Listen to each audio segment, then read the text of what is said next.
So I have some pretty strong opinions about this game, and I'm gonna keep it real for you. I really enjoyed this game's campaign. Can't say the same for the multiplayer or the zombies mode, but the campaign was something I didn't really expect from Call of Duty recently. So much so that I was baffled how enjoyable this story was because I remember the terrible backlash the initial trailer got and how this was kind of the lesser lights Call of Duties in recent years. And I'll be honest, I was pretty disappointed when I saw the trailer too, wishing that they dropped the future stuff and went back to Modern Warfare or OG Black Ops because as a kid, these games were the talk of the playground for me.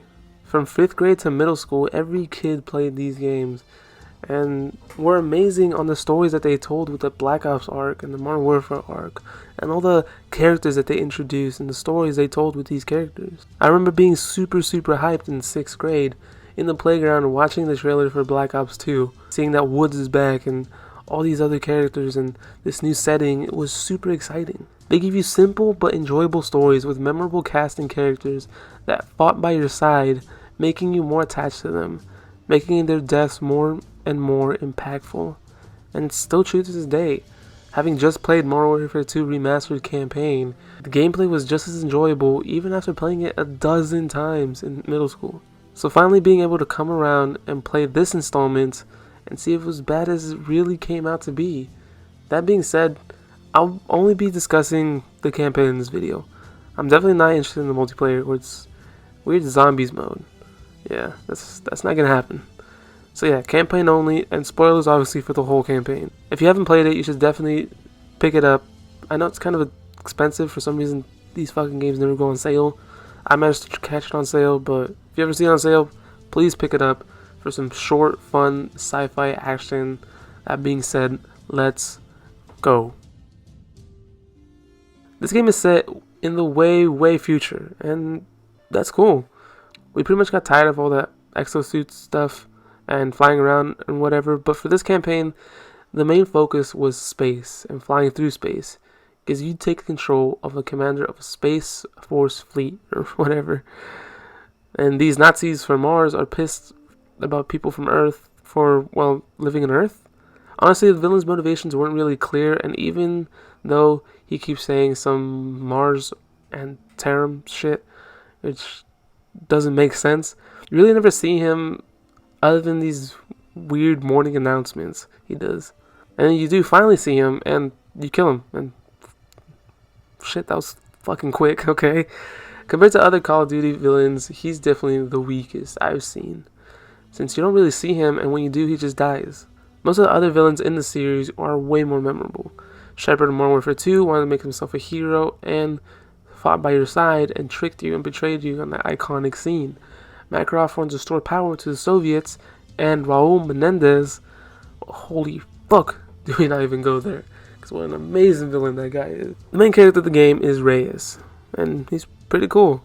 He has a stoic, serious vibe to him, and has some noticeable flaws, being stubborn and always wanting to keep going and fighting, almost causing the deaths of all of his team and even himself, which I personally like and found this stubborn trait really relatable. His partner Assault is really cool too, and is very well written, as well as pretty much every character in this game, other than the villain, of course.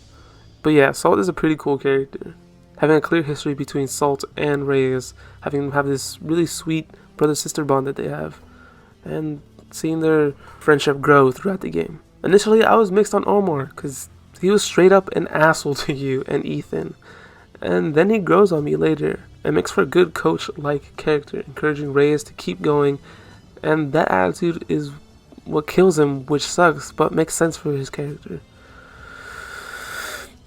I fucking love Ethan. Robot characters were always kind of mid to me. BT from Titanfall 2 was an enjoyable character, but never really felt an attachment to him. I really enjoyed the banter between him and Cooper, but other than that, didn't feel much of an attachment. However, Ethan is a completely different story. Being this really cool advanced drone robot thing, he speaks like a normal human being, has personality and jokes and sarcasm, making my time with him super enjoyable and having him around just being a plain joy. I really love doing every mission with him. Especially this moment where he tries to save you and Ray says it's okay, but he doesn't give up on you.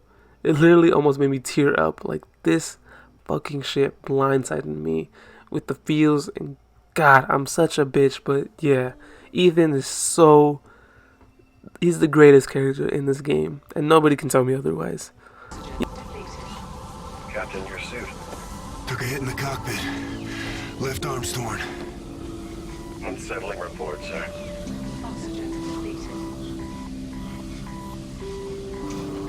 Captain, I can't stop it. What do I do? Let it go, Ethan. I can't, sir. You're my commanding officer, Captain. My mission is you. Who says? Oh, I'm hardware, sir. Ultimately expendable. No. You're my brother, Ethan. You're talking robot, brother. Affirmative. Yes. Well, I am the handsome one, sir. No doubt. Looks like this is the end of the line, partner. I think I'm scared, sir. Me too. Captain, stay with me. Sir. Captain. Captain. His personality and interactions with all the characters in the game were so enjoyable, and I just loved having him around. That being said, with all the characters, the last mission of the game has this sort of Mass Effect-ass ending, having almost all the members of your crew slowly die one by one, and okay, I get it, and I get what they were going for, but if maybe we spent a little more time with these characters, their deaths would have meant more to me and would have been more impactful. And that's the other thing. Most of these characters' deaths are pretty anticlimactic, and they just kind of happen out of nowhere, which sucks, because some of these are really great characters. But unfortunately, you don't really get to attach to them since only a 6 to 7 hour campaign that you're going through. All in all, the story is alright. Where this game shines, though, are the interactions between characters, and makes the experience way more enjoyable, and this world be more believable and more cooler, I guess. There's not really a good word for me to put it in, but yeah, it has really interesting lore behind it, and history in this world is just super interesting. I just wish I was able to spend a lot more time with it and learn more about it. Having used the same engine for almost like 2 decades now, it's still the same old Call of Duty we know and kind of love, or maybe hate, and whatever. But that's not a bad thing. Sure, there are tiny tweaks here and there, like there's the leaning, the boosted slide, the jump jets, and it's cool, and I'll be honest, most of the time I forgot they were even there. There are a few times where I used the jump jets and the wall running, and when I did, it felt like the level design was made perfect for them. Whether it's just to get around faster or flank an enemy in a really cool way, it didn't feel like it was just tacked in. However, there's a reason I didn't use it as much. While on paper, the jump jets and the wall running is cool and all, this game really made me realize why it doesn't work in Call of Duty. You see, due to the fact that you constantly get shot, and when you do, your character flinches a lot, these high-speed movements disorient you and make you lose a lot of these gunfights very quickly, even though I was playing in regular and a little bit hardened. And it kind of sucks because there's a lot of great level design in this game. But it kind of sucks because there's a lot of great design and thought put into this mechanic compared to other games in the series with these abilities. However, there's another feature that I was super happy that they brought back, and that is creating your own loadout before a mission. This feature was in Black Ops 2, which is one of my favorite campaigns in all of Call of Duty, and it's kind of neck and neck between that game and Modern Warfare, the one that recently came out, and that one kind of blew me away, but the freedom that you get by creating your own loadout is really cool. However, I wish that they could have expanded on it more, but more on that later. I'm happy that they brought it back though, and fuck, even though most of the weapons in this game are super badass, with this cool smart shot thing that you get with the shotgun that lets you automatically lock on every part of the body and you just rip them apart. It's awesome. And the eraser pistol, like, come on, dude. It's called the fucking eraser. What's more badass than that? And there's the EBR, which switches from a DMR sniper thing to an automatic. And it's so cool, and it has such an interesting variety that keeps making you want to experiment with every gun in the game.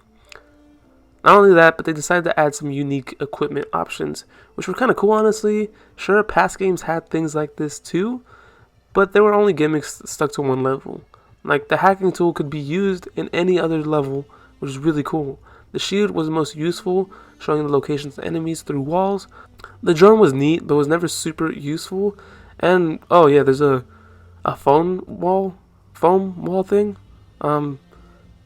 Just use the shield. This thing is, you just make a small piece of cover for yourself, but it isn't really necessary because you're constantly moving, and plus you have the shield. You can bash into people. You can look through walls.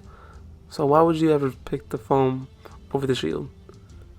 Moving on, whatever. And the mission structure in this game is such a breath of fresh air.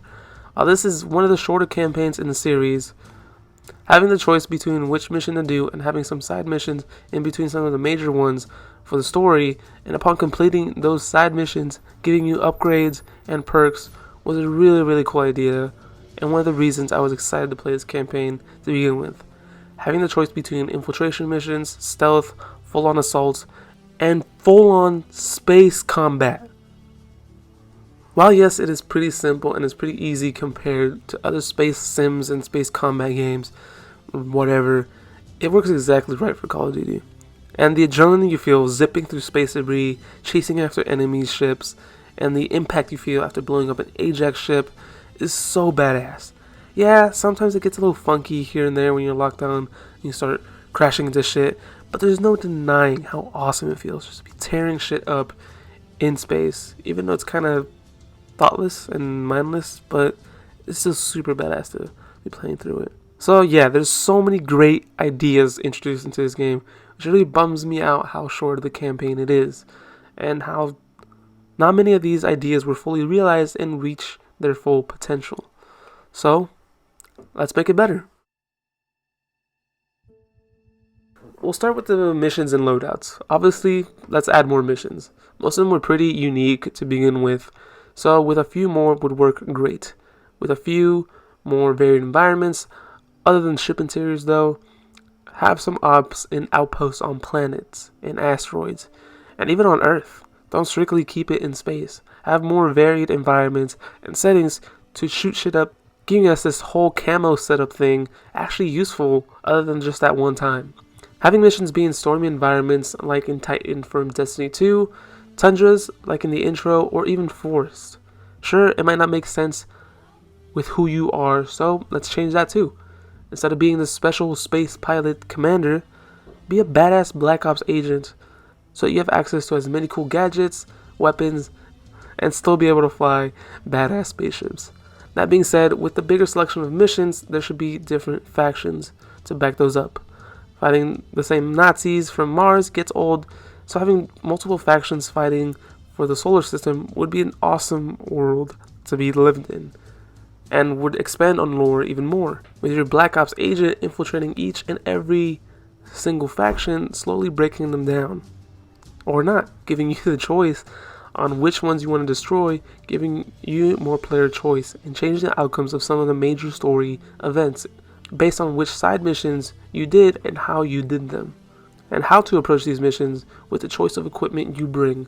Kind of like an MGS5, before each mission or side mission, you're giving brief descriptions of the environment, enemies, and rules of engagement. Give you an idea of how you want to set up your class in order to deal with the situation.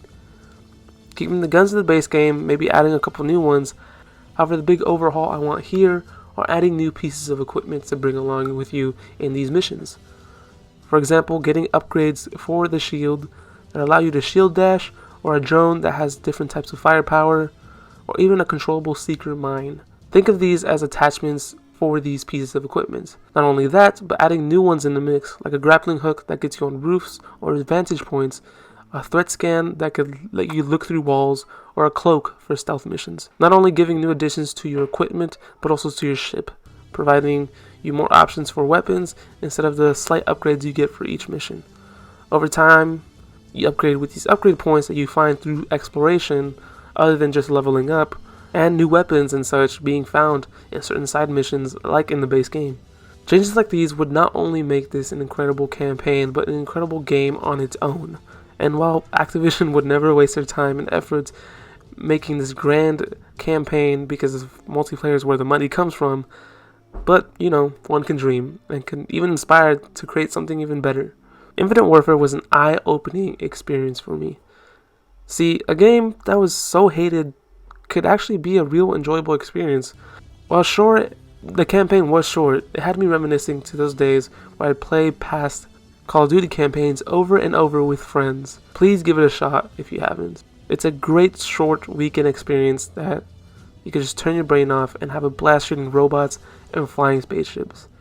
Which, like, come on, who doesn't want to do that shit?